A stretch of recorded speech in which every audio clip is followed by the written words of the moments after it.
Shalom, selamat pagi ya Manginang dan keluarga. Kita berjumpa kembali renungan Cerbida MHKBP Pemiangrek. Hari Rabu tanggal 29 November 2023. Sebelum kita merenungkan firman Tuhan, kita bernyanyi dari buku Ende nomor 232 ayat 1 dan 2.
Firman Tuhan untuk hari ini tertulis dalam Pengkhotbah pasal 7 ayat 7. Sungguh pemerasan membodohkan orang berhikmat dan uang suap merusakkan hati. Demikian firman Tuhan. Amanginang yang terkasih dalam Tuhan Yesus Kristus, satu perbuatan yang paling tidak mengenakan dalam dunia adalah ketidakadilan.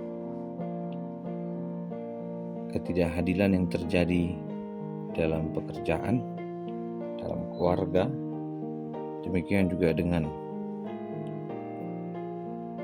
kebaikan yang kita terima dari orang lain yang dianggap berbeda.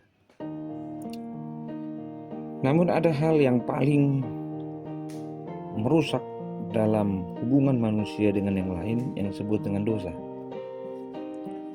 Dosa ini dimulai dengan perasaan yang tidak baik dalam hal kesehatan, yang membuat seseorang merasakan hal tersebut dimulai dari hati, di mana dikenal sebagai organ yang paling penting untuk kesehatan. Hati berperan sepenuhnya untuk membantu pencernaan, mengelola semua zat yang masuk dalam tubuh. Ketika makan sepotong coklat, maka hati akan membantu memecah semua komponen dan senyawa dalam makanan atau minuman, kemudian racun akan dinetralisir. Sementara sari makanan akan diserap oleh tubuh. Jadi semua orang akan membutuhkan hati untuk mendukung kerja organ lain dalam tubuh.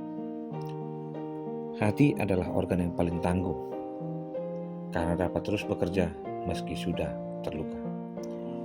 Demikian dengan perjalanan hidup seseorang yang dipenuhi dengan pemerasan,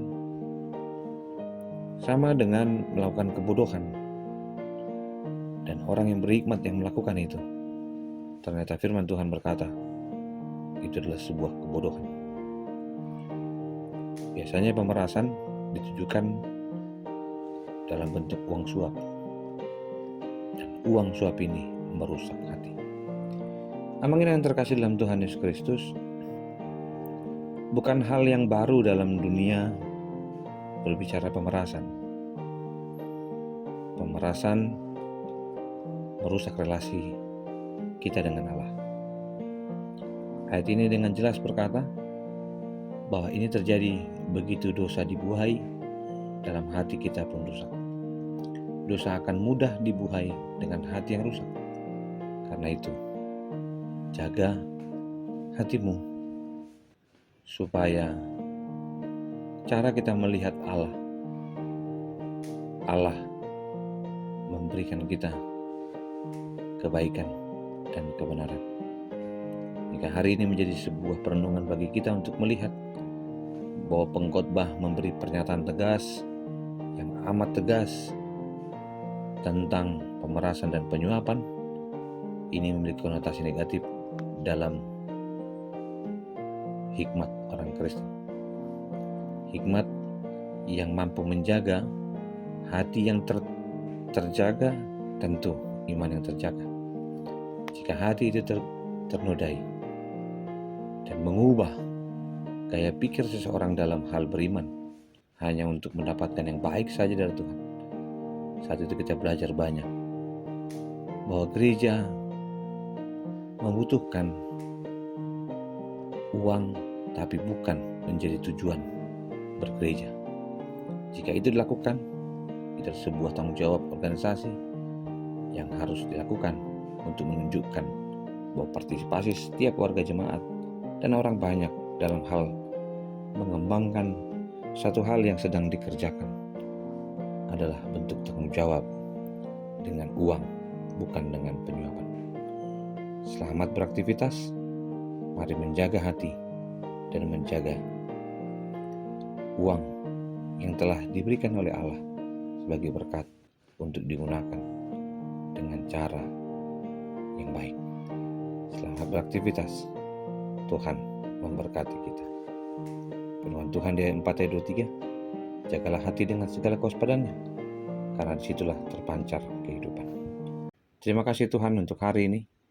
Kami diajak kembali untuk melihat begitu pentingnya menjaga hati, supaya tidak terjadi pemerasan bagi orang yang berhikmat.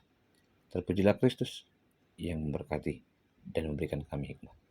Kasih anugerah dari Kristus Yesus, kasih dari Allah Bapa, dan persekutuan dalam Roh Kudus memberkati kamu sekalian hari ini sampai selama-lamanya. Amin.